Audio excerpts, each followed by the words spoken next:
¿Qué día es, Jueves. Ah, no más que ese es jueves. Jueves 13 de mayo. Muy bien. ¿Cómo definimos el filtrado glomerular? ¿Cómo habíamos definido el filtrado glomerular? Era el volumen que filtraban el glomérulo en un minuto. Entonces, lo primerito que tengo que hacer, si estoy aprendiendo toda esta serie de cosas y de palabras raras, es ubicarnos qué onda en el espacio. Y vamos a entonces, ya que vimos ayer qué onda con el filtrado glomerular, vamos a aprender una terminología que se usa en la práctica médica para referirte a cómo están funcionando los riñones. Y el primer concepto que hay que aprenderse es uno que se llama flujo sanguíneo renal. ¿Qué será el flujo sanguíneo renal? ¿Cómo a qué les suena el flujo sanguíneo renal? ¿Cómo qué se les ocurre que sea? La cantidad de sangre que entra al riñón en un minuto. Perfectamente bien, pero fíjate bien, mi querida Leti. Cuando dices un riñón, estamos hablando de los dos riñones, ¿sí? Pero es correcto. Entonces vamos a decir que la cantidad de sangre que entra a los dos riñones en un minuto, pero por lo general cuando usamos riñón como plural, singular, no estamos refiriendo a los dos riñones. ¿Sí les queda clara la idea? Quiere decir que los dos riñones están recibiendo, fíjate bien, 1200 mililitros de sangre por minuto. 1200 mililitros de sangre por minuto. ¿Sí? ¿Se acuerdan que el gasto cardíaco era de 5 litros? Sí, doc. 1000 mililitros, ajá. 1000 mililitros por minuto. Entonces, fíjense bien, una cosa es el gasto cardíaco y otra cosa es el flujo sanguíneo renal, que es de 1200 mililitros. En la práctica clínica existe un concepto muy importante que se llama fracción renal. Fracción renal, vamos a poner. Como que fíjense bien, siempre que yo en medicina ve algo que diga fracción, la fulana de tal, fracción renal, fracción lo que se les pegue la gana, fracción es como igual a porcentaje, porcentaje es igual a fracción, fracción es porcentaje. Entonces, ¿como a qué le suena la fracción renal? ¿Qué será la fracción renal? El porcentaje del gasto cardíaco que va a recibir el riñón en el minuto. Ah, Carlita, perfectamente bien, perfectamente bien. No, fíjate bien, entonces hay un detalle, ¿no? Si tú tienes 5000 mililitros, es el gasto cardíaco total, ajá, sería el 100% de lo que la sangre de lo que el ventrículo izquierdo bombea en un minuto a la circulación. Y si tú tienes un flujo plasmático renal de 1200 mililitros, el porcentaje de sangre que están recibiendo los riñones o la fracción renal, más o menos está alrededor de 25. O sea que de toda la sangre que está bombeando el ventrículo izquierdo en un minuto, el 25% de esa sangre, 1200 mililitros, va a los dos riñones. ¿Sí le agarran onda? Pero fíjense bien, necesito que sean siempre muy inteligentes. O sea, tú dices, pues qué padre, ¿no? La sangre que están recibiendo los riñones y todo esto. ¿Están grabando la clase, por cierto? Sí, doc. Grábenla para volverla a subir. No vamos a decir hoy groserías, ¿no? Va, doc. Nos Ok, contendremos. por favor. Bueno, entonces fíjense bien, aquí hay un concepto muy importante. Aunque tú no lo creas, aunque ustedes no lo crean, una persona puede tener los riñones sanos, perfectamente funcionales, pero tener datos de insuficiencia renal. Fíjate bien, riñones padres y tener datos de falla renal. Pero no porque los riñones no estén funcionando, sino ¿qué crees que les pasa, cabrón? Para que funcionen los riñones padre, necesitan de chaleco que les llegue el 25% de todo el gasto cardíaco. Si tú tienes un problema hemodinámico donde el gasto cardíaco es menor de lo normal, obviamente el flujo de sangre que llega a los riñones va a ser menor. Para que los riñones funcionen siempre padre, necesitan de chaleco un volumen de 1200 mililitros de sangre por minuto. ¿Qué quiere decir esto? Que si tengo un tipo con falla del ventrículo izquierdo, una falla cardíaca izquierda, debo tener datos de alteraciones en la función renal porque los riñones, para que depuren bien el plasma y limpien todo, necesitan de chaleco 1200 mililitros. ¿Sí les queda clara la idea? Entonces aquí estamos hablando de una insuficiencia renal de origen prerrenal, prerrenal. O sea, quiere decir que no le está llegando sangre padre al riñón. ¿Sí entienden eso? ¿Se acuerdan que cuando vimos precarga y poscarga cardíaca, dijimos que hay veces, aunque tú tengas los ventrículos padres, tus ventrículos estén súper sanos, muy buenos, tú tienes datos de falla cardíaca si no llega una cantidad adecuada de sangre durante la diástole al llenado ventricular. Si llega poca sangre, aunque tus ventrículos estén bien padriuris, tú tienes datos de falla cardíaca. Algo similar ocurre con el riñón. Sí está clara la idea. Entonces, fíjense bien, ya en antemano empiezan a sospechar que tener una pinche falla cardíaca es la peor pendejada que le puede pasar a un individuo. ¿Sí? Bueno, entonces ahora fíjense bien. Hay otro concepto muy importante que se llama flujo plasmático renal. Flujo plasmático. ¿Qué es el flujo plasmático renal? ¿Cómo a qué lesiona el flujo plasmático renal? ¿Cómo qué onda? ¿Qué les viene a la cabeza cuando hablamos de flujo plasmático renal? ¿Quién me dice? No se amontonen. Platíquenme. Es como el plasma que puede filtrar los riñones. Más o menos así, pero no, Marcito. Hay una definición mucho más puntual que eso. Fíjense bien. Primero que yo me voy aprendiendo. Los riñones no limpian sangre. Los riñones no limpian sangre, cabrón. No limpian sangre. Aunque no lo crean, no limpian sangre. Lo que los riñones limpian es el plasma, es decir, el agua que está en la sangre. ¿Sí les queda claro? ¿Qué quiere decir eso?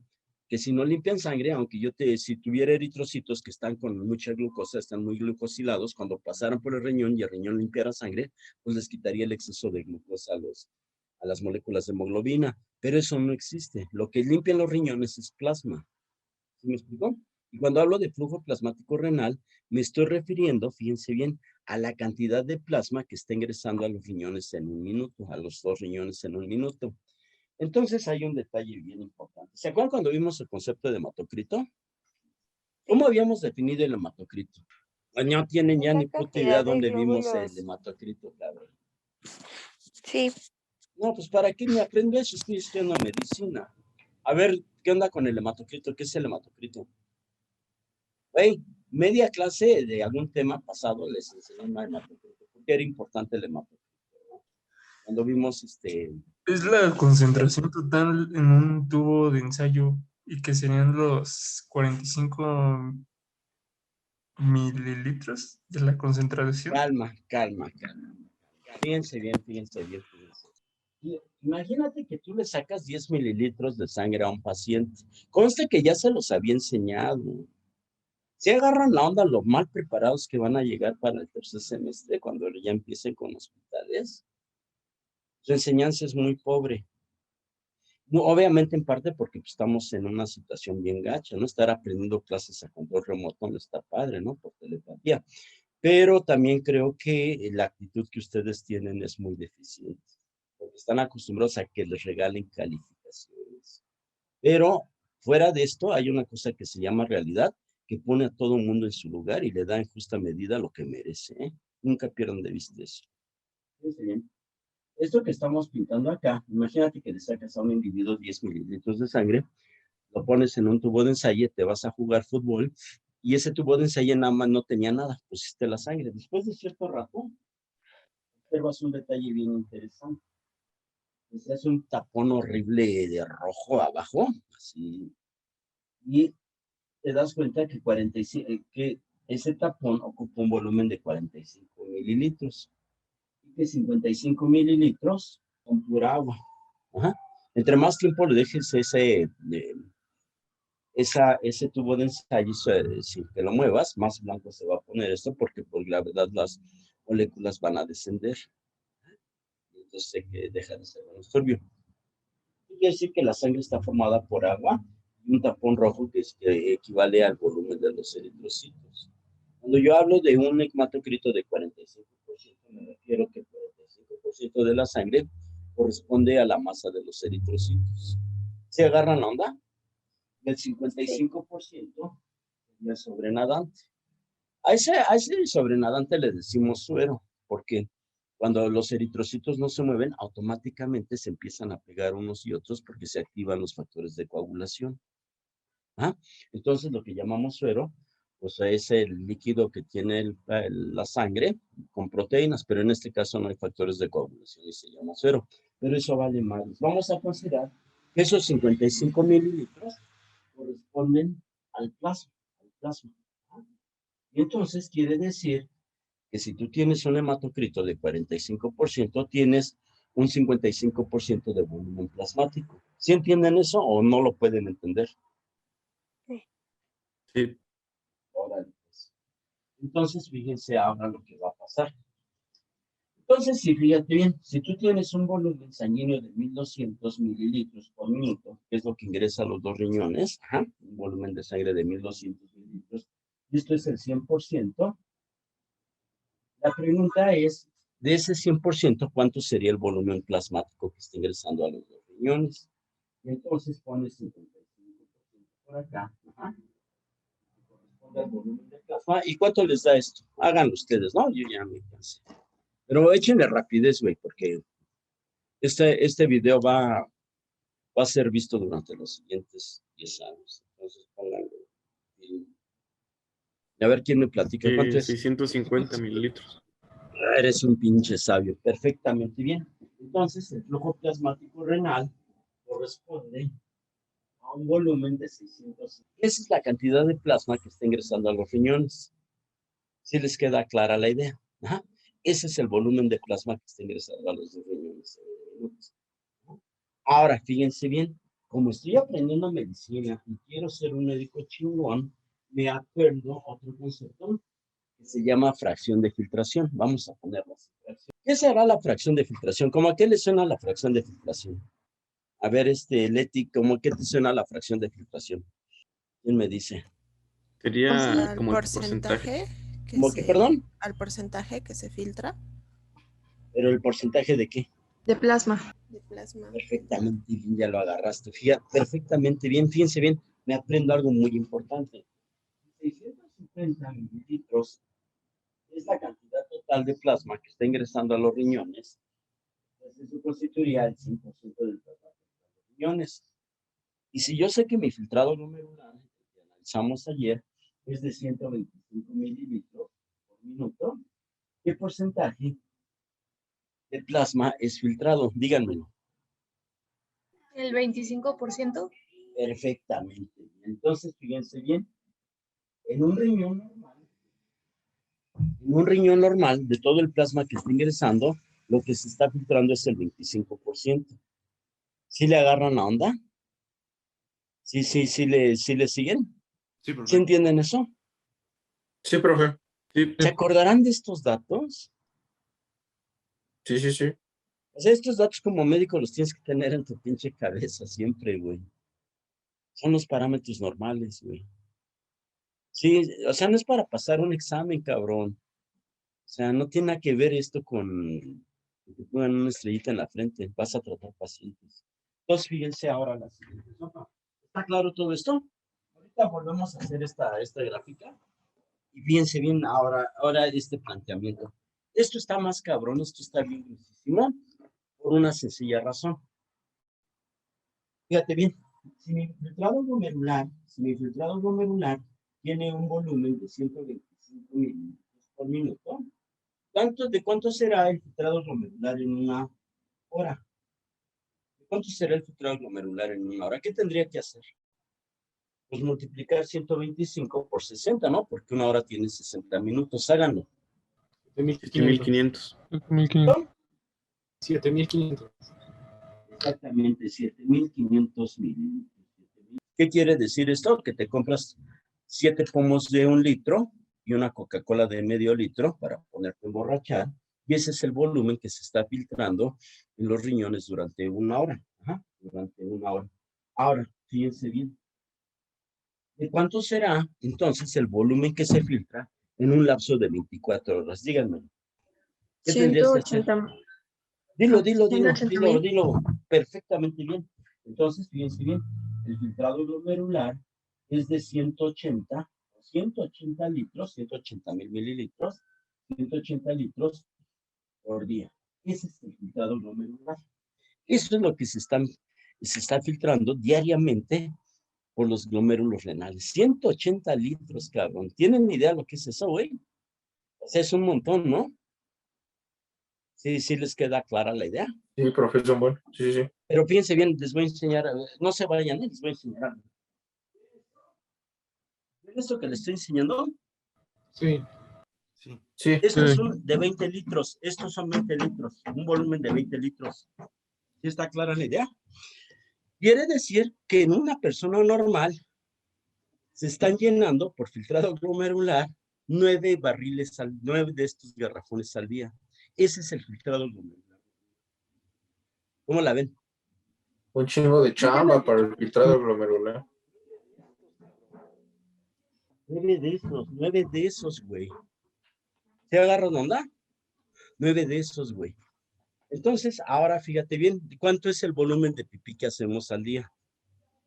¿O cuánto hacemos de orina? ¿Cuánto es el volumen de orina? 1.5 a 2 litros. Depende, ¿no? De cómo esté hidratada la persona, pero en promedio vamos a considerar que hay personas, bueno, que la mayor parte de los humanos en condiciones normales tienen un volumen urinario, fíjense bien, un volumen de 1,5 litros, 1.5 litros. ¿Me siguen? Quiere decir que de esos 180, si tú, o sea, es una pendejada lo que voy a hacer, pero imagínate que esos 180 litros de filtrado glomerular los orines, que no los orinas porque es imposible, solamente produces una orina de un volumen de 1.5 litros. Si hicieras una regla de 3, te darías cuenta que de estos 180 litros que se están filtrando en condiciones normales, si les queda clara la idea, de estos 180 litros que se están filtrando en condiciones normales, es reabsorbido el 99,99%. Si está clara la idea, 99,9%. Quiere decir que prácticamente el sistema tubular está reabsorbiendo prácticamente todo lo que se está filtrando. ¿Sí les queda clara la idea? ¿Sí me siguen? Pero fíjense bien, aquí hay un detalle muy importante, El sistema tubular renal ya está trabajando al 100%. Está trabajando súper cabrón, o sea, ya no puede trabajar más.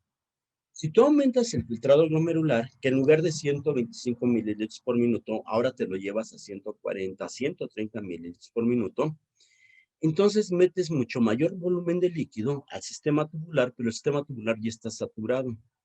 Y entonces eso implicaría que perdieras grandes volúmenes de plasma por orina porque ya saturaste el sistema tubular. Es como, imagínense, o las chavas, pues esto se me viene a la mente.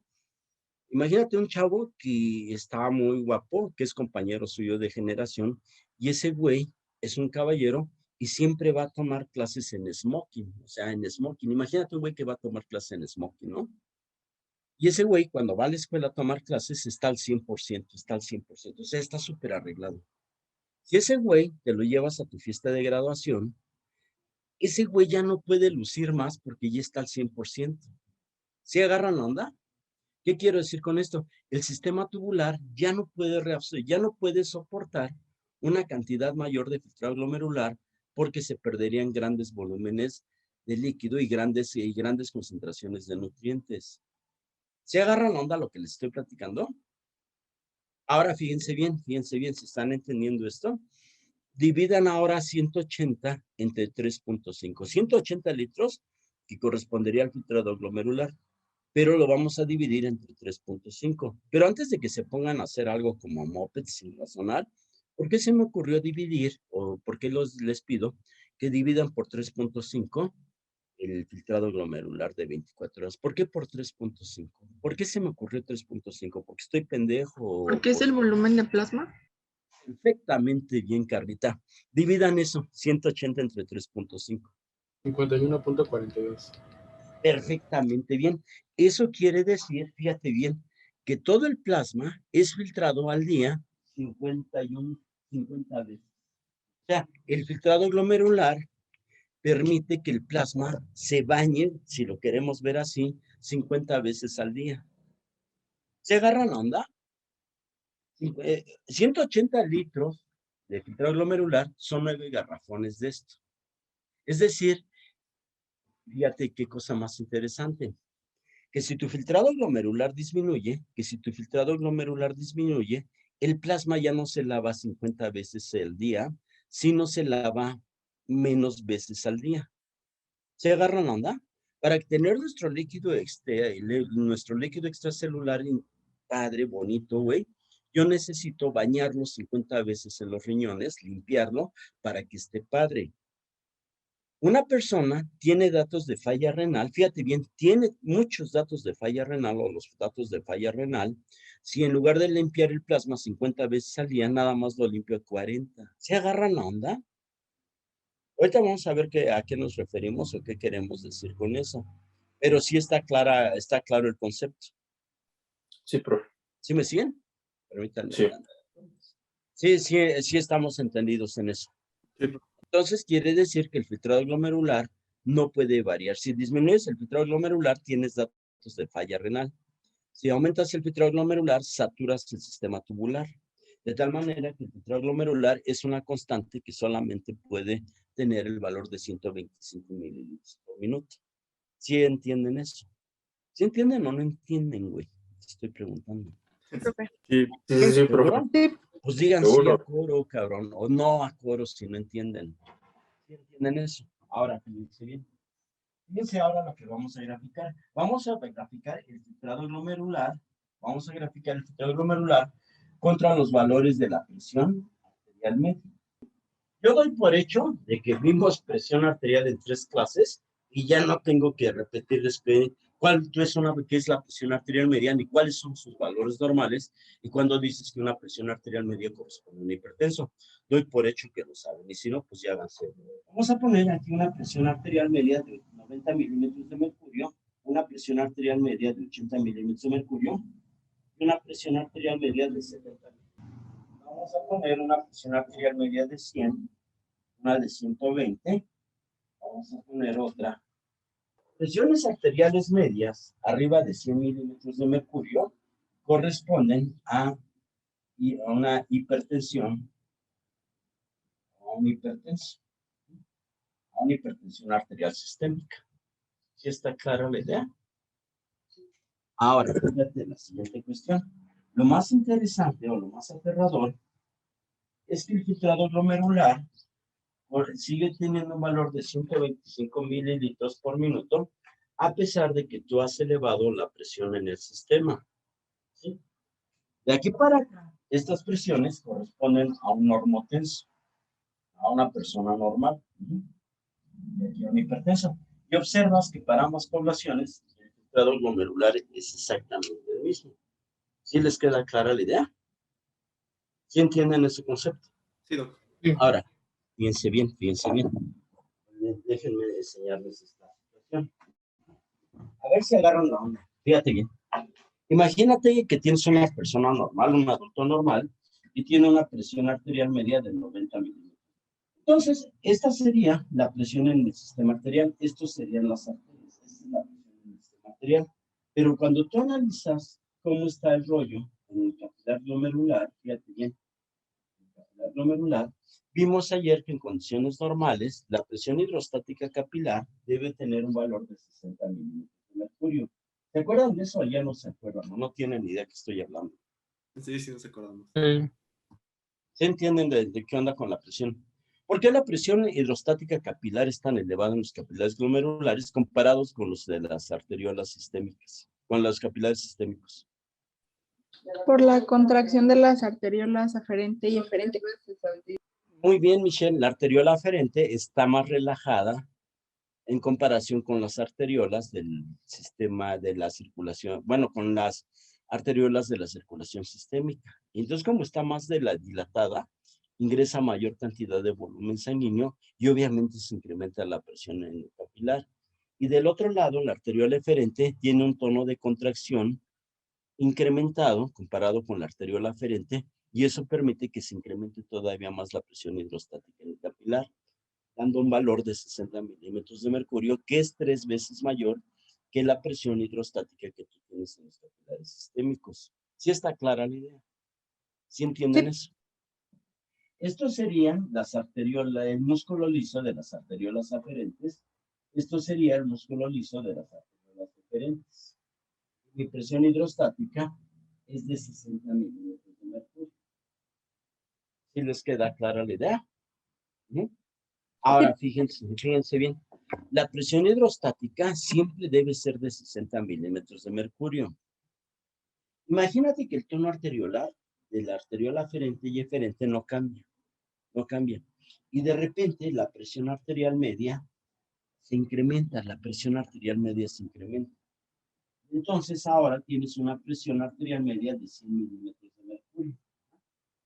Y entonces, como tienes una mayor cantidad de presión, entra mayor cantidad de sangre al lecho capilar y ahora la presión hidrostática ya no será de 60 milímetros de mercurio, sino será mucho mayor. Y eso implica que el filtrado glomerular se incremente. ¿Sí me explicó? Pero el filtrado glomerular no debe cambiar porque ocurren cosas catastróficas. Necesita tener un valor de 125 mililitros por minuto permanentemente. Entonces, cuando la presión arterial aumenta, para seguir teniendo una presión hidrostática de 60 milímetros de mercurio, ¿qué creen que hace el sistema?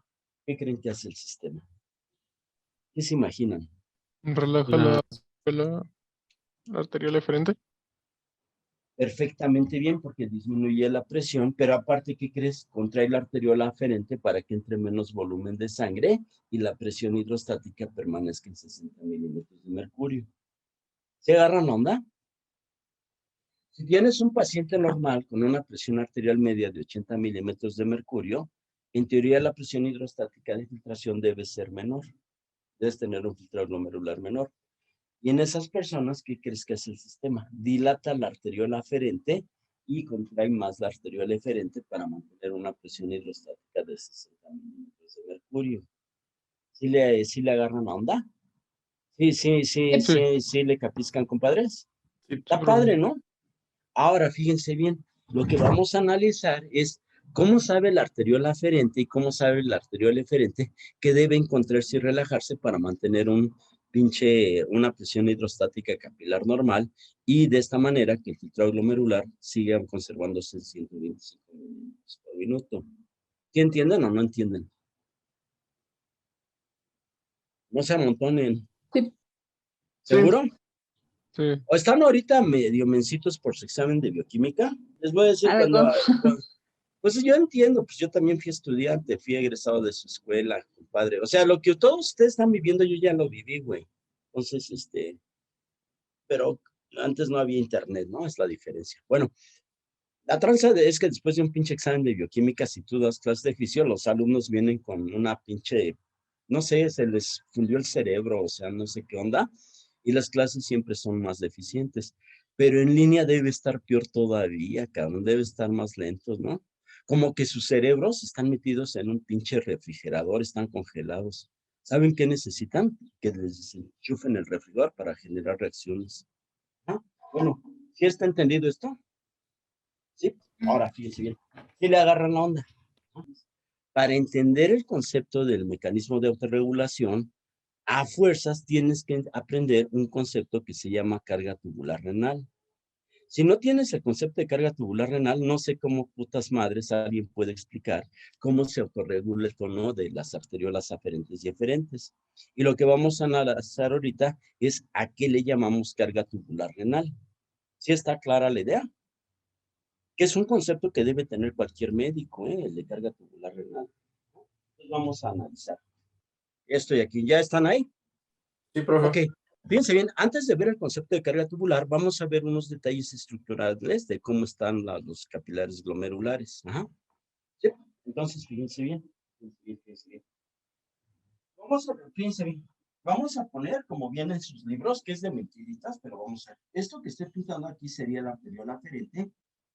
Y estas son las fibras del músculo liso. Fíjate bien, las fibras del músculo liso de la arteriola aferente.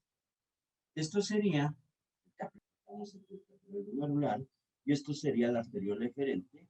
Tenemos una arteriola aferente y una arteriola eferente. Ahora fíjense bien lo que voy a hacer. Voy a pintar más chiquito el capilar glomerular. Voy a pintar el capilar glomerular más chiquito. Entonces, esto sería la corteza renal. ¿Se acuerdan ustedes que dijimos, ayer lo analizamos en la clase de ayer, que los capilares glomerulares se ubican en la corteza renal, en la cáscara del riñón. Ahí es donde están los capilares glomerulares. Ahora, los capilares glomerulares tienen un casco de astronauta que sería la cápsula de Bowman. Y esa cápsula de Bowman tiene un hoyo que da origen al sistema tubular renal. Entonces, fíjense bien, fíjense bien. El sistema tubular renal está formado inicialmente por un segmento que se llama túbulo contorneado proximal. Túbulo contorneado proximal. Ese túbulo contorneado proximal da origen al segmento delgado descendente del asa de Henle. ¿Sí me siguen? Pero el asa de Henle, a ustedes ya la van a encontrar en la médula renal. ¿Sí? Luego vamos a ver sistema tubular. Hoy no estamos analizando el sistema tubular, estamos viendo el mecanismo de autorregulación renal, pero ahí es importante puntualizar algunas cosas estructurales del riñón. Ahora, fíjense bien. Luego viene el asa de Henle, se da vuelta hacia una U y ahora regresa hacia la corteza renal. Pero fíjense bien, esa asa de Henle, la parte ascendente del asa de Henle tiene dos segmentos. Un segmento delgado que es idéntico al segmento descendente del asa de Henle y un segmento grueso. Siempre que hablen de segmento grueso del asa de Henle es la parte ascendente, la que va hacia arriba. ¿Sí me siguen? Y esto, fíjate bien, da origen al túbulo contorneado distal, que se anastomosa, si lo quieren ver así con los túbulos colectores. Esta estructura se llama nefrona, la compuesta por el capilar glomerular, la cápsula de Bowman y su sistema tubular. Un túbulo colector recibe el drenaje de 400 nefronas diferentes. ¿Sí me explicó? El túbulo colector sería como el bote de basura. Ahí va todo. Ahora, fíjense la situación. Y así te lo pintan en los esquemas. Así viene esto en los libros. Pero la neta del planeta, güey, te están engañando como un vil chino, porque así no es la estructura de un capilar glomerular. Es muy diferente. Fíjense bien ahora lo que vamos a hacer. Vamos a borrar esto que es de mentiritas, es de juguete. Créanme, así vienen en los libros, pero así no es la nefrona. Fíjense bien. Ahora vamos a hacer un dibujo muy detallado. Esto sería la arteriola aferente. Y esto que estoy pintando acá, fíjate bien, sería el capilar glomerular. Esto sería el capilar glomerular. ¿Sí me siguen? Y de este lado, fíjate bien, de este lado está la arteriola eferente. ¿Sí me siguen? Esto sería la arteriola aferente. Arteriola eferente, así es. Si le agarran la onda. Es como un pulpo con sus tentáculos, un tentáculo aquí y otro allá. Ahora, fíjense bien. Imagínense la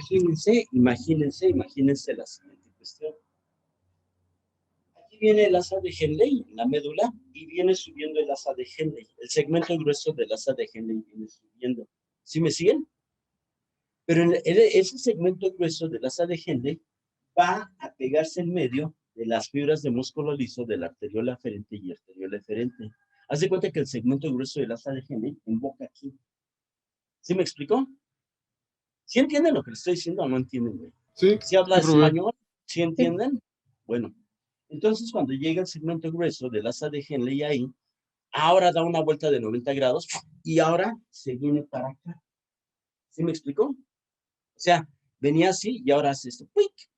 Y entonces, imagínense que esto va hacia ustedes, hacia adelante. Sí le agarran onda a lo que estoy platicando. Entonces, fíjate, la parte límite en donde termina el segmento grueso del asa de Henle y empieza el túbulo colector distal, es un anillo de células epiteliales que se llama mácula densa. Obviamente el líquido que viene del túbulo, del segmento grueso del asa de Henle y luego da vuelta y se convierte en el túbulo distal, no tiene contacto con el líquido que está en los capilares glomerulares. No hay contacto. Este viene por su tubería, este viene su tubería. Son tubos independientes. ¿Se agarran onda? Pero fíjense bien, en medio de las células de la mácula densa están en contacto con las fibras de músculo liso de la arteriola aferente y de la arteriola eferente. ¿Sí le agarran onda? Están en contacto. Pero aparte, aquí hay otra población celular, que la vamos a poner en azul. Las células granulares, que son productoras de una hormona que se llama renina, de una enzima que, bueno, ahorita vamos a ver qué es la. ¿Sí? Pero ahorita no es importante aprendernos esto de la renina, sino aprendernos la estructura. ¿Sí está clara la idea? ¿Sí entienden lo que les dije? Sí. O de plano estamos muy jodidos todos. Ahora, fíjense bien, permítanme compartirles esto. A ver, pinche Giovanni, déjame compartir la madre esta. Ya. Ahí va. ¿Ya? Ok. ¿Ven esto? Miren, todos estos son dibujos. Yo no bajo dibujos del internet. No soy tan cínico, no soy tan huevo. Todos estos dibujos yo los hago porque son parte del beneficio. Les voy a enseñar. Esto es lo que estamos viendo. ¿Ven esta estructura?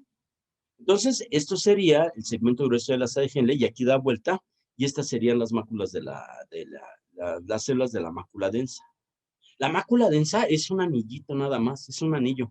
Está formado como por 40 células nada más, la mácula densa. Pero la mácula densa juega un papel muy importante. Entonces, fíjense bien cómo la mácula densa está en contacto con las fibras de músculo liso de las arteriolas aferentes y eferentes y con las células granulares. ¿Sí está clara la idea? Ahora, fíjense bien la siguiente cuestión. Esto es lo que le estaba diciendo, ¿no? Los segmentos de la nefrona. Y entonces, aquí estaría la mácula densa. ¿Ah? Aquí estaría la mácula densa, que nada más que no la vemos ahí porque pues, son de su sistema. Ahora, fíjense la siguiente. Vamos a dejar de mostrarles esto. Y ahora vean esta cosa. Fíjense bien. ¿Está entendido todo eso? ¿Sí? Sí, ahora lo que vamos a analizar. Quiero su mente súper abierta aquí. Quiero su mente muy abierta. Fíjense bien. Esto que estamos pintando sería el capilar glomerular. Vamos a pintar la cápsula de Botman. Esto sería el túbulo contorneado proximal. Túbulo contorneado proximal. Sí, está clara. Sí, me siento. Ahora, el túbulo contorneado proximal da origen al segmento delgado de la asa de Henle.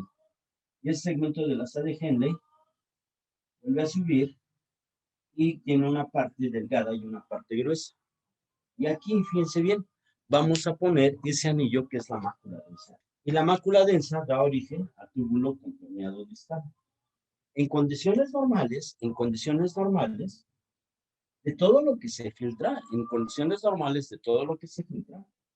65% es reabsorbido en el túbulo contorneado proximal. O sea, de agua, de sodio, de potasio, de lo que ustedes quieran, es lo que tienen que reabsorber, se reabsorbe en su totalidad en el 65%. ¿Sí? Ponemos un asterisco aquí.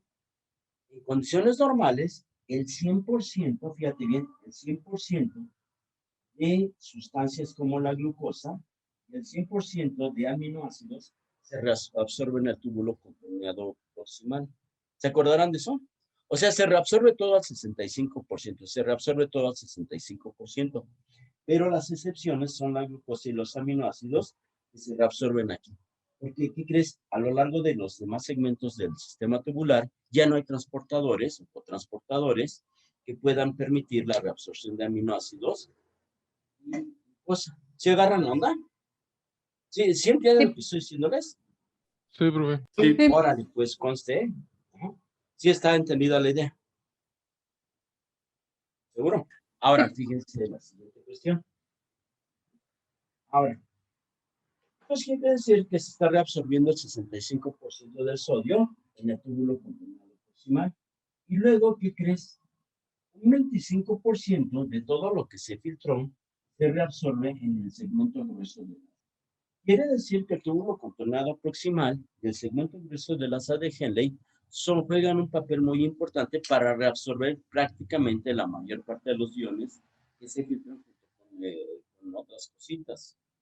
Ahora, fíjense bien. Si estamos asumiendo que el 100% es el 65% del sodio que se filtró, ¿me explicó? Y de este lado se reabsorbe otro 25% de sodio.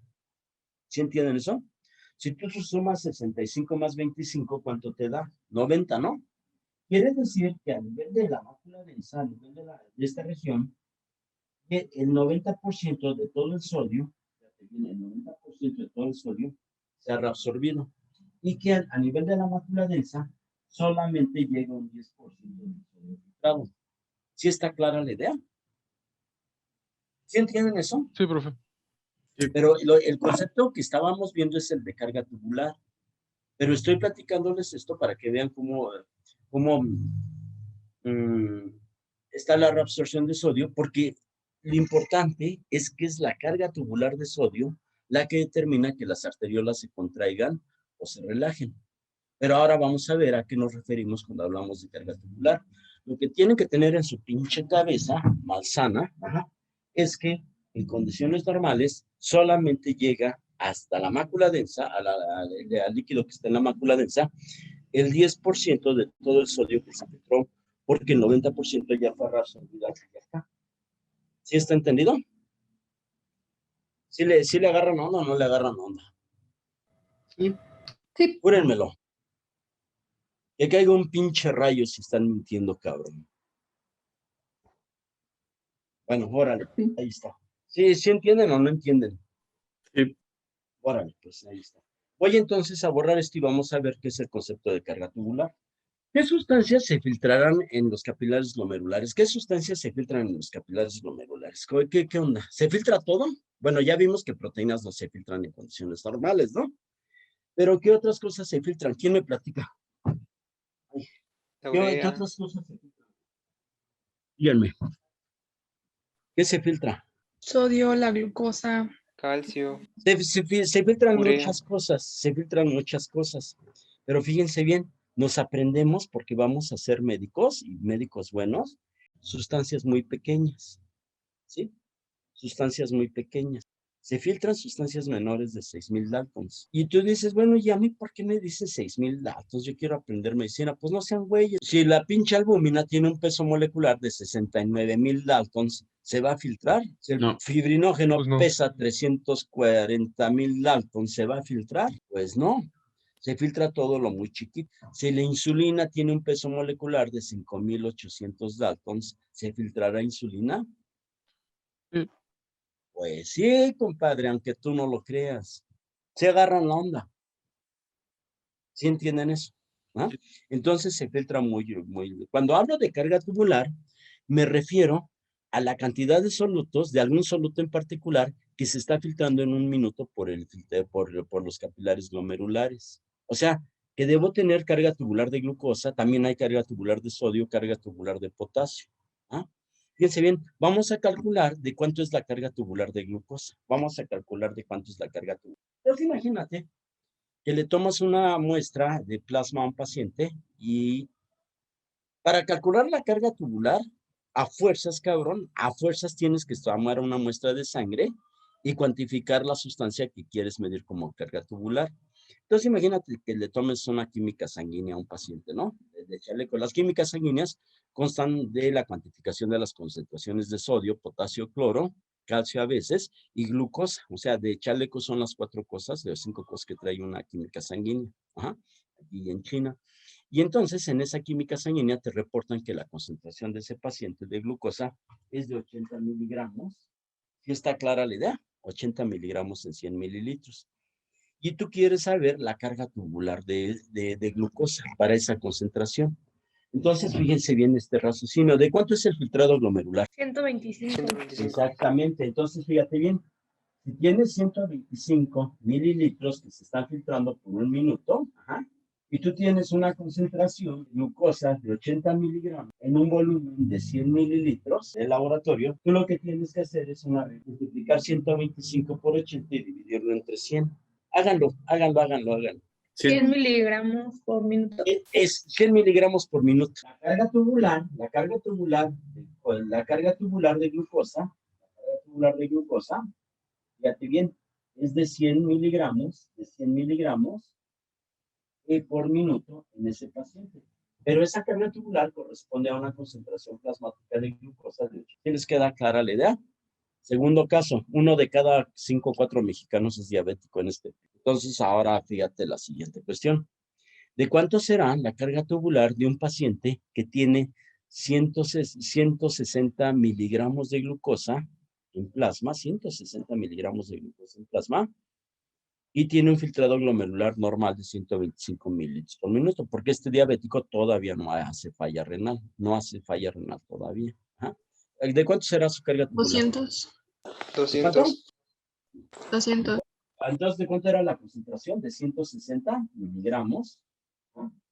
100 mililitros.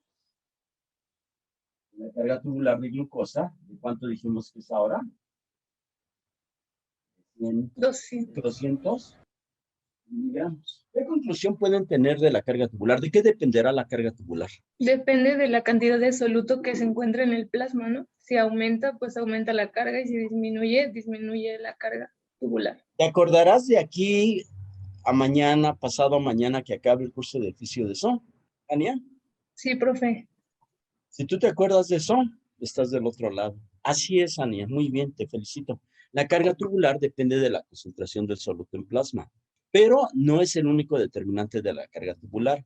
Fíjense bien, vamos a hacer un ejemplo para demostrar que la carga tubular no solamente depende de la concentración de soluto en el plasma, que sí es cierto, ¿eh? O sea, si te preguntan, claro que sí, pero hay otro factor que determina la carga tubular. Rápidamente díganme ustedes, ¿de cuánto será la carga tubular en un paciente que tiene una glicemia de 100 miligramos de glucosa en 100 mililitros de sangre en ayuno? ¿De cuánto será su carga tubular? La carga tubular de este individuo es de 125 miligramos por minuto. ¿Sí se les salió eso? Sí. Es que eso les tiene que salir, esa es la carga tubular. Y dices, bueno, todo está muy bien. Ahora vamos entonces a considerar lo siguiente, porque es lo real, cabrón. Acuérdense, todos los diabéticos, si no se murieron antes de un accidente vascular cerebral o infartados, se van a morir de una insuficiencia renal. Pero no es castigo de Dios. En el 95% de los diabéticos en México no se cuida y por eso hacen eso. Si un diabético se cuida, tiene una sobrevida normal como cualquier persona, pero eso no existe en nuestro país, no hay cultura. O sea, si ustedes no estudian de un pinche tema que se les pide de un día para otro, ahora imagínate a una persona que tiene diabetes, que tú le vas a decir, oye, deja de comer esto, y necesitas hacer esto y esto, no lo hace, güey. Si ustedes no lo hacen para preparar un tema, menos lo va a hacer un diabético para mejorar toda su vida. Bueno, fíjense ahora De 80 miligramos por minuto. A ver, ¿de cómo está eso? ¿Sí le salió de 80 miligramos por minuto? Sí. Sí. Tienes un paciente que tiene una concentración de glucosa de 100 miligramos, 100 mililitros. Pero la carga tubular de cuánto es, la carga del filtrado glomerular en este paciente ya no es de 125, sino es de 80. Entonces, ¿qué le pasó a la carga tubular? Es de 80 miligramos por minuto, ¿no? Algo así. Disminuyó. ¿Sí, no? Quiere decir que la carga tubular de glucosa en este paciente es más baja de lo normal, a pesar, fíjate bien, a pesar de que su concentración de glucosa sea normal. ¿Qué es lo que yo estoy aprendiendo? Bueno, la carga tubular depende obviamente, como dijo Jania, de la concentración de solutos en plasma, pero también de qué depende, papá.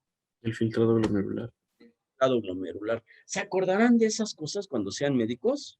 ¿O es mucho pedirles? ¿Está claro? Sí. Ahora fíjense bien, fíjense lo que vamos a analizar. Entonces, yo les había comentado que el mecanismo de autorregulación renal depende de la carga tubular de sodio. Ahorita vamos a ver. Vamos a calcular la carga tubular de sodio en condiciones normales. Y yo sé que una persona normal debe tener una concentración de sodio de 145 miliequivalentes por litro. 145 miliequivalentes por litro.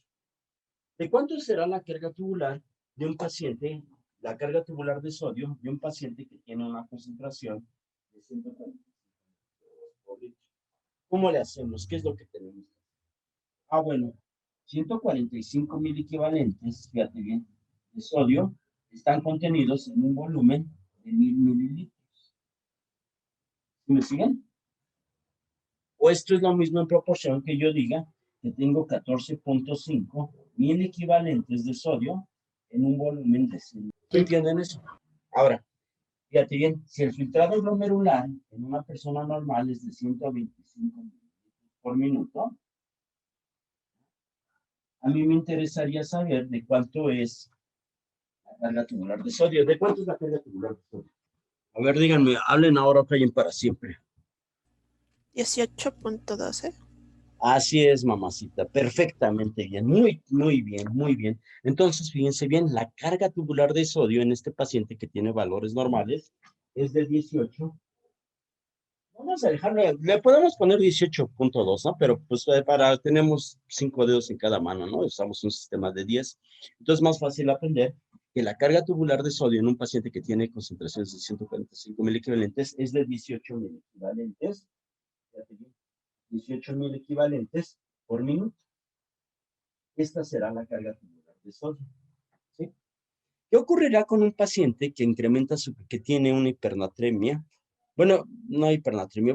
¿Qué pasará con un paciente que tiene 152 equivalentes de sodio en 100 mililitros de sangre y un filtrado glomerular normal? ¿De cuánto será la carga tubular en este paciente? Chan, chan, chan, chan. Así, música de terror, ¿no? A ver, díganme rápido, ¿qué onda? Uy, ¿ya o ¿De no? 19? ¿De cuánto? Dijo, pero espera, ¿es que dijo miliequivalentes o nos dio la cantidad? Sí, pues son 1000 equivalentes, mamacita, las unidades. Que tenía 152 equivalentes por litro y un filtrado glomerular de 125 mililitros por minuto. ¿De cuánto será entonces la carga tubular? 19. Sí, es de Más o 19 menos, entonces. sí, de 19 equivalentes subió. ¿Sí se dan cuenta? Y obviamente sube porque sube la concentración plasmática de sodio. ¿Sí está clara la idea? Entonces, con eso les debe quedar en la cabeza que la carga tubular depende del valor del filtrado glomerular y depende, fíjate bien, depende también de la concentración del soluto en plasma. ¿Sí? Es decir, que si yo aumento el filtrado glomerular, obviamente aumento la carga tubular de sodio. Si disminuye el filtrado glomerular, disminuyó la carga tubular de sodio. ¿Sí entienden esos conceptos? Ahora fíjense bien, vamos a ver lo padre de cómo ocurre, ¿cómo se dice? La autorregulación dependiendo de la carga tubular de sodio, la autorregulación del tono arteriolar aferente y eferente. ¿Sí está clara la idea? Permítanme, no se me va. Ay, güey, ¿sabes qué? Déjenme. Hoy se va a apagar esta mierda. Espérenme tantito, ¿no? Espérenme, déjenme prender, ¿cómo se llama? Conectar la computadora. Ya está, ya. ¿Ahí están o no están? Sí, profe. Vamos entonces a volver a hacer el esquema que hicimos hace rato. Y esto sería la cápsula de Botman. Ajá. Esto sería el túbulo contorneado distal, el segmento grueso de la ADG. Pues, ¿qué quiero decir con esto? Si yo fíjense bien, si tengo una concentración de sodio de 145 equivalentes, una concentración plasmática de 145 miligramos por litro, quiere decir que la carga tubular de sodio corresponde a 18 equivalentes por minuto. Eso es lo que es la carga tubular de sodio. ¿Ah? Quiere decir que si se está reabsorbiendo el 90%, 65% en el túbulo contorneado proximal y el 25% en el segmento grueso de la asa de Henle, aquí van a llegar 1.8 equivalentes de sodio. O sea, la décima parte de 18 equivalentes. ¿Sí entienden eso? ¿Sí? Sí, sí está clara la idea. Sí. Sí. Ahora, fíjense bien, conceptos muy importantes, o sea, conceptos muy importantes. ¿Se acuerdan ustedes que la presión arterial depende del flujo sanguíneo y de las resistencias periféricas, del tono de contracción arteriolar? Pues fíjense bien, tenemos un individuo que está acostado. Y ese individuo que está acostado tiene una presión arterial. Pero lo interesante es que la presión arterial en este individuo que está acostado, como no hay efecto de la fuerza de gravedad sobre el sistema, porque no hay gradiente gravitatorio sobre la circulación sanguínea que analizamos ya en clases pasadas, el flujo sanguíneo de sangre de este individuo es mucho mayor del normal. ¿Sí me siguen?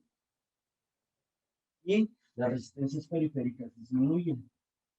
Cuando el individuo se para, la presión arterial permanece igual, pero fíjate bien, por efectos de la naturaleza, el flujo sanguíneo disminuye, porque la fuerza de gravedad se opone a que suba el agua al cerebro, a la cabeza, a lo que está por arriba del corazón. Eso ya se analizó en clases pasadas, ya no lo vamos a ver.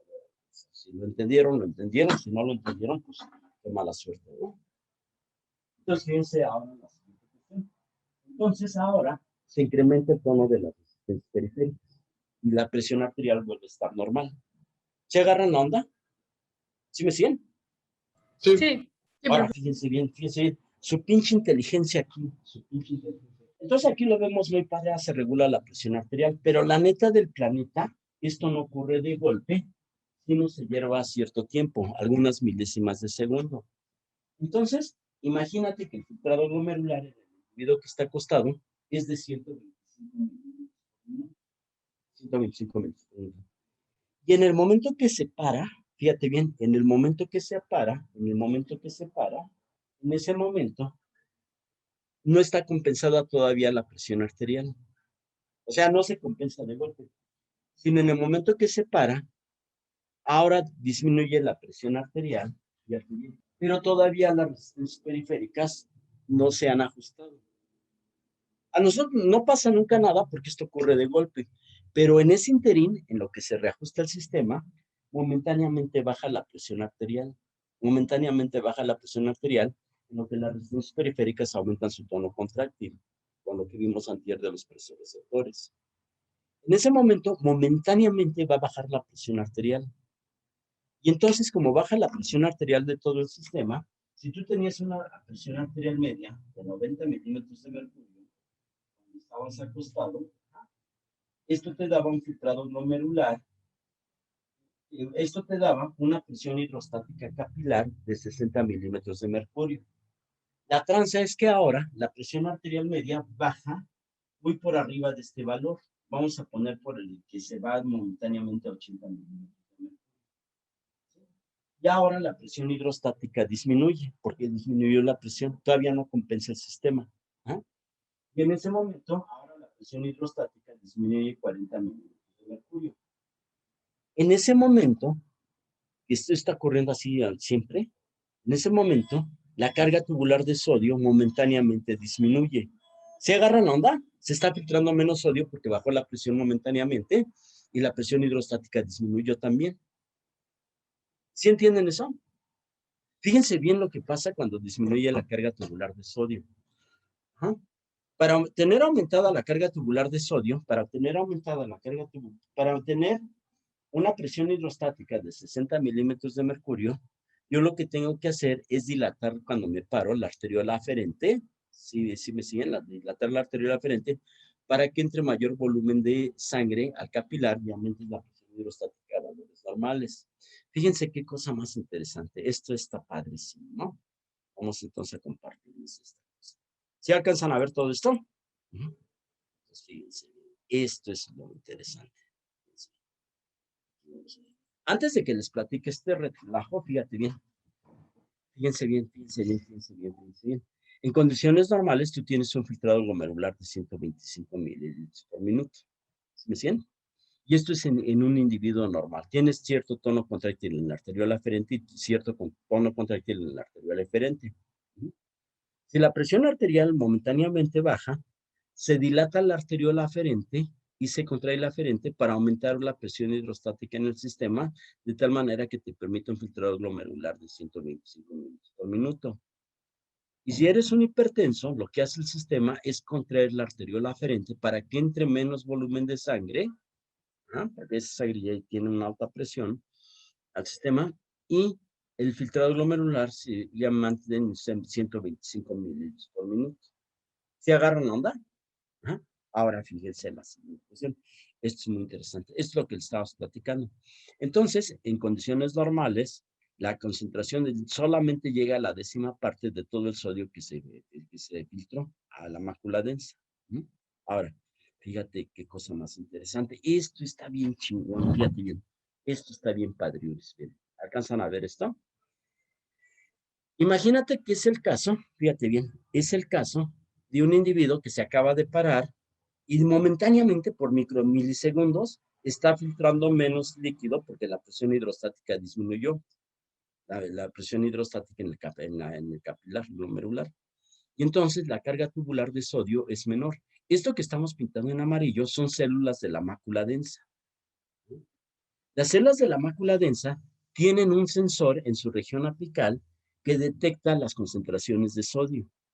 Este sensor que estoy pintándoles aquí, que está en rosita, es un megatransportador que aparte de meter sodio al interior de la célula, mete un cloro, mete 2 iones cloro y un ion potasio. Es un megatransportador.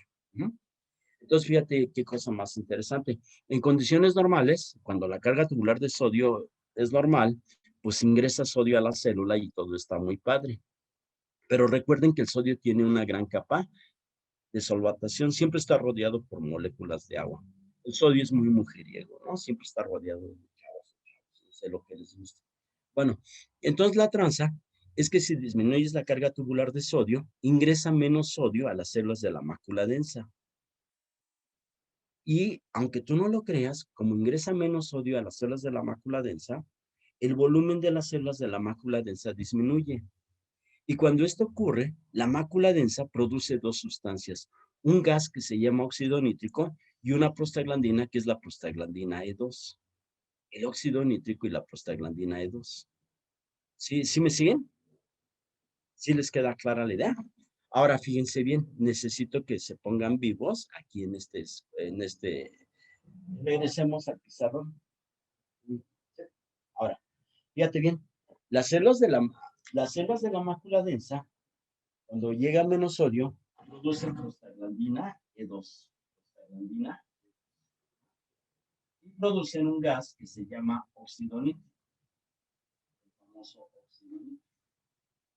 La prostaglandina E2 y el óxido nítrico van a activar, fíjate bien, la prostaglandina E2, que se libera aquí localmente, le pega a receptores para prostaglandina E2 que se expresan en las fibras de músculo liso de la arteriola aferente, ¿no? El receptor para prostaglandina E2, fíjate bien, el receptor para prostaglandina E2, vamos a poner, se llama EP2. ¿Se acuerdan de un pinche presidente muy bruto que tuvimos que se llama Enrique Peña Nieto? Se hagan de cuenta que es su abreviación, receptor EP2. ¿Ah? ¿Sí? Y en este receptor EP2 está ligado a una GES. O sea, es un receptor metabotrópico ligado a una proteína GES. Entonces, en clases anteriores, y lo vimos hasta el infarto ya,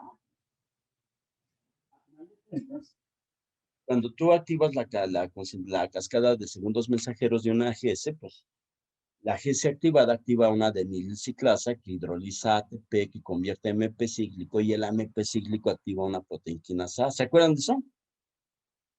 Y entonces la proteinquinasa A, fíjate bien, la proteinquinasa A fosforila a la quinasa de la cadena ligera de miosina, le pega un fosfato. Y cuando le pega el fosfato la inactiva y la sinasa de la cadena ligera de miosina ya no fosforila a la cabeza de miosina y no hay contracción en el músculo liso. Esto que yo estoy diciendo ahorita ya lo vimos como en 3 clases. Ya no lo vamos a repetir. Si lo tienen, lo tienen. Si no lo tienen, ya no lo tienen ni lo van a tener. Se agarran la onda. ¿Ah? Y entonces produce relajación de la arteriola aferente. Pero el óxido nítrico, ¿qué crees, güey? El óxido nítrico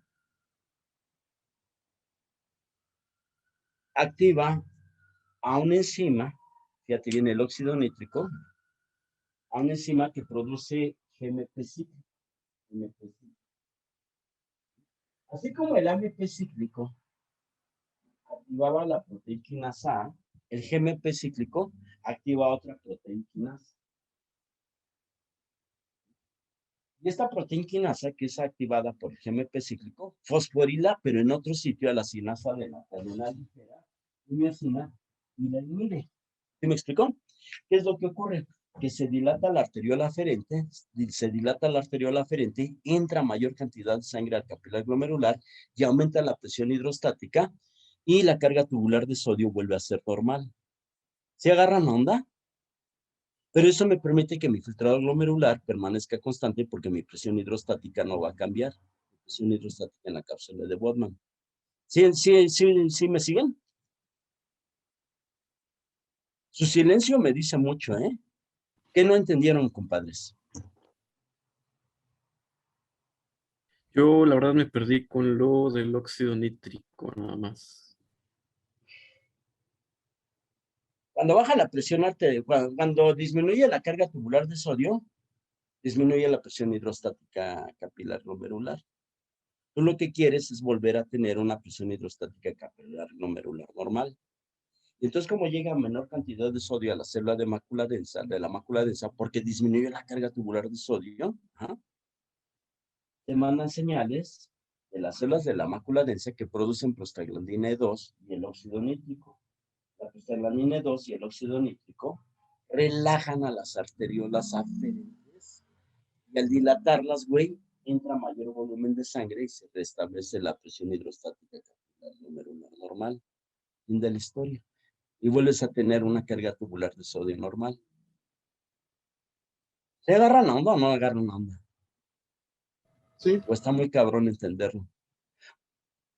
Filmen este pinche video, súbanlo y vuélvanlo a ver, vuélvanlo a ver, vuélvanlo a ver, vuélvanlo a ver. Se los acabo de explicar y se los expliqué bien, Sí, profe. aunque no lo creas. Si estuviéramos en clase, yo estoy seguro que les quedaría más claro porque estaríamos en vivo, pero aquí qué mierda te puedo decir. Aquí es bidimensional. Ahora, fíjense bien, vamos a volver a compartir esta gráfica. ¿Sí? Sí está clara la idea. Ahora, cuando la presión hidrostática aumenta en la cápsula, en el capilar glomerular, porque se incrementó la presión, lo que hace el sistema es lo siguiente: la carga tubular de sodio se incrementa a nivel de la mácula densa y ahora entra un chinguero de sodio al interior de la mácula densa. Como el sodio está rodeado de una capa de solvatación, el sodio hace grande, aumenta el volumen de la célula de la mácula densa. Y cuando se aumenta el volumen, no se produce óxido nítrico de prostaglandina, sino se produce adenosina y ATP. Adenosina y ATP, ¿cómo la ves? La famosa adenosina y el ATP. ¿No? Y esta adenosina y el ATP que se están produciendo cuando aumentó la carga tubular de sodio, lo cual quiere decir que tu presión hidrostática capilar es mayor, producen contracción de las fibras de músculo liso de la arteriola aferente. ¿Sí te queda clara la idea? O sea, que las células de la mácula densa tienen la capacidad de detectar la concentración de sodio a nivel de la mácula densa, o sea, de la luz tubular que está en la mácula densa, y dependiendo si la concentración de sodio es alta o si la concentración de sodio es baja en esa luz tubular, liberan de manera preferente o selectiva dos tipos de sustancias, unas que contraen la arteriola aferente, si aumenta la carga tubular de sodio, o otras sustancias que relajan a la arteriola aferente si disminuye la carga tubular de sodio. ¿Sí me siguen? Esto es muy interesante porque fíjate bien, vamos entonces, ¿están viendo esto? ¿Están viendo lo que estoy compartiendo? Sí, Sí, profe. Sí, profe. Se quedaron muy calladitos, ¿eh? Esto es muy importante porque esto te permite, fíjate bien, este mecanismo de autorregulación te permite tener un pinche filtrado glomerular constante a pesar de que seas un hipertenso desgastado. O sea, el filtrado glomerular es el mismo para un normotenso y un hipertenso. Sí entienden eso.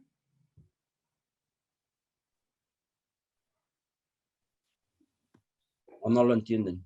Ahora, fíjense bien, fíjense bien. A ver, ya les enseñé el mecanismo, yo cumplo con esto, ¿no? Pero ya no sé cómo. Los pasaría al pizarrón, créanme, mis clases son de pasar al pizarrón o preguntar mucho, y la gente no se queda con dudas, pero así no se puede dar clase, o sea, y que me disculpen, ¿no? Y quien diga esto es que nunca ha dado una pendeja clase, ¿no? Entonces, fíjense la siguiente cuestión, vean esta circunstancia, un hipertenso tiene la presión arterial elevada, y entonces como tiene la presión arterial elevada, la arteriola aferente tiene que contraerse, quiere decir que la adenosina, activando un receptor A1, que ya no les platico cuál es el mecanismo de tracción, y el ATP producen contracción de las fibras de músculo liso del arteriola aferente. Y entonces, en teoría, entra menos volumen de sangre al capilar glomerular, pero ese volumen de sangre que entra sigue manteniendo una presión hidrostática capilar de 60 milímetros de mercurio. ¿Sí les queda claro la idea? En el hipertenso, el filtrado glomerular es el mismo, pero su arteriola aferente está muy contraída.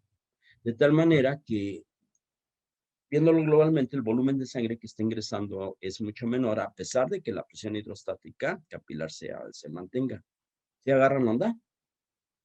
Y viene y ya la hace con mucha presión esa sangre. Y esto implica que los capilares peritubulares están, ¿cómo se llama? Que son los encargados de alimentar al riñón, tengan un aporte sanguíneo menor. Esto condiciona que los riñones de un hipertenso se hipertrofien o se hagan más chiquitos, se hagan más desnutridos, porque reciben menos aporte de nutrientes. ¿Sí? Fíjense bien, después de la diabetes, la segunda causa de falla renal en nuestro país es la hipertensión. Son efectos de la hipertensión a largo plazo. La mayor parte de los diabéticos son hipertensos, porque la hipertensión y la diabetes tienen el mismo origen, la vida sedentaria. ¿Sí se agarran la onda? Ahora fíjense bien. ¿Se le van agarrando la onda o ya no le agarran la onda? Sí. Sí, profe. Es que pues, yo no sé ya qué decirles. Bueno, aquí se resume lo que les acabo de decir, pero miren, esto está muy interesante. Ahora, fíjense bien rápidamente, díganme, cuando aumenta la carga tubular de cuando disminuye la carga tubular de sodio, se produce óxido nítrico y se produce la prostaglandina E2. ¿Sí está clara la idea? Esto sería la mácula densa, esto es el óxido nítrico y la prostaglandina E2. Pero observen que aquí hay un detalle importante. Pero no tengo mis pinches lentes. ¿Dónde están mis lentes? Güey, no veo nada, cabrón. Permítanme.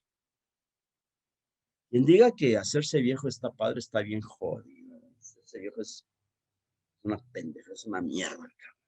Bueno, fíjense, estas son las células yuxtaglomerulares, las que habíamos hablado.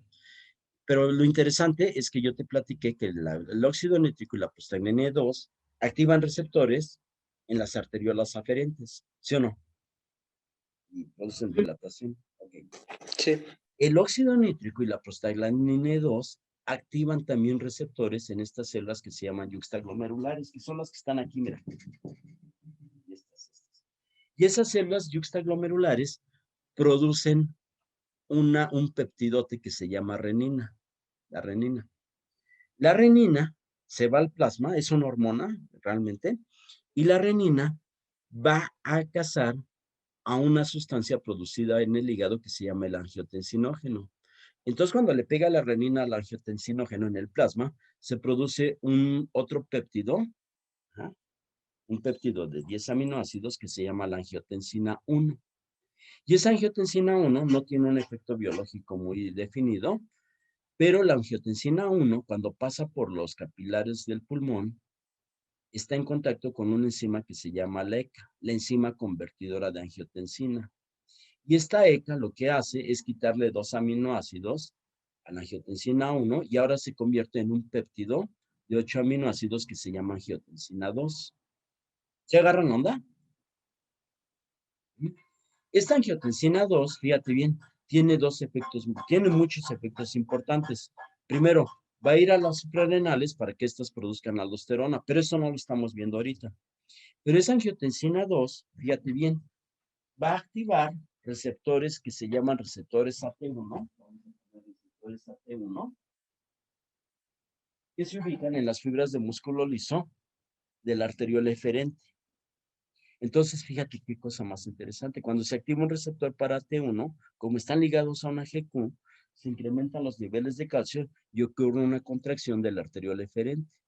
Es decir, que mientras el óxido nítrico y la prostaglandina están relajando directamente al arteriola eferente, la angiotensina 2 está activando un receptor AT1. en las arteriolas eferentes y esto te aumenta la presión hidrostática capilar glomerular y te restablece una carga tubular renal de sodio normal. ¿Se agarran la onda? Pero lo interesante, y esto es motivo de mucho debate, es que la angiotensina 2 no nada más está contrayendo a las arteriolas de eferentes del capilar glomerular, sino todas las arteriolas que tenemos, en nuestro organismo, tienen receptores AT1. Es decir, que la angiotensina 2 tiene un efecto en incrementar la presión arterial sistémica. ¿Sí les queda claro? ¿Por qué aumenta la presión arterial sistémica? Pues porque disminuyó la carga tubular de sodio. ¿Qué te puede disminuir la carga tubular de sodio? Pues dos cosas. Que aumentes la presión arterial, que disminuyas la presión, arterial, ajá, que cambies la presión arterial o que se modifique la carga tubular de sodio. Ya está. ¿Sí le agarraron la onda o no le agarraron la onda, güey? A ver, platíquenme. Sí, sí quedó. Están muy calladitos, ¿eh? Su silencio me aterra. Pues estamos medio atolondrados, como dice usted, profe, pero sí ¿Pero quedó. por qué, papá? Ya sabe por qué es la putiza del examen. Pues es que también tienen una pinche vida ustedes muy fea, ¿no? Porque son productos de una sociedad, pues no sé, güey, o sea, ya no puedo definir nada, pero es que, mira, la neta del planeta, yo fui buen estudiante, güey, pero siempre he sido un huevón de mierda. Creo que de las personas más huevonas que hay, soy yo. Pero ¿sabes qué? Hago valer mi huevonería por una sencilla razón. Aun cuando era estudiante, a mí me daba un vacío en el puto estómago, perder 2 días de mi vida, güey, estudiando 8 o 12 horas diarias para un examen que me iban a aplicar en unos cuantos días. Eso es horrible, cabrón. Entonces yo dije, esto no lo tengo que sufrir, no lo merezco, cabrón. Entonces, ¿sabes qué hice? Pues estudio mejor 1 o 2 horas al día, sin ningún tipo de presión, tratando de razonar las cosas y no necesito invertirle todo el día. O sea, 1 o 2 horas. Pero si haces eso 1 o 2 horas diarias, al final de cuentas, estás usando unas 30 horas o 40 horas al mes aprendiendo algo. Y no 8 horas, cabrón, un solo día antes de aprender un examen. No sé Sí, si me parece explico. buena técnica. No mames, es genial, güey, porque aparte desarrollas el cerebro, cabrón. Estás razonando un problema. Sí, La mayor profe. parte de ustedes, si yo les pregunto cosas de bioquímica en una semana, menos del 80% de lo que tienes ahorita en la cabeza lo vas a tener en una semana. Pero pues ustedes están acostumbrados a que les pongan 10, cabrón. ¿Cómo ves?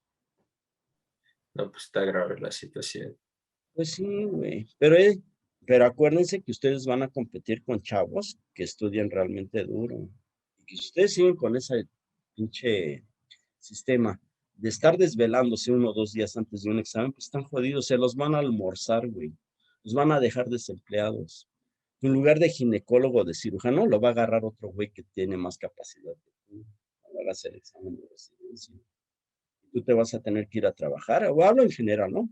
Al doctor Simi a cobrar 30 pesos la consulta. El señor que lavaba los coches en la escuela cobra 60 pesos por un lavado. Rifado el señor. No, pues sí. ¿Cómo ves? Bueno, No, pues sí, preguntas, dudas, traumas. ¿Está entendido? sí, profe, más o menos, sí quedó. Bueno, yo ya no sé cómo decirles más cosas. Mañana vamos a ver sistema tubular, ¿no? Vemos sistema tubular y fíjate bien, acabaríamos la clase de sistema tubular y dejaríamos para el viernes o el sábado en la tarde cómo es que el riñón hace pipí concentrada o pipí muy diluida. O sea, orinas de grandes volúmenes o orinas de poco volumen. ¿Mm? Yo creo que ya con eso estamos bien servidos. ¿El lunes es su examen? Sí, El lunes.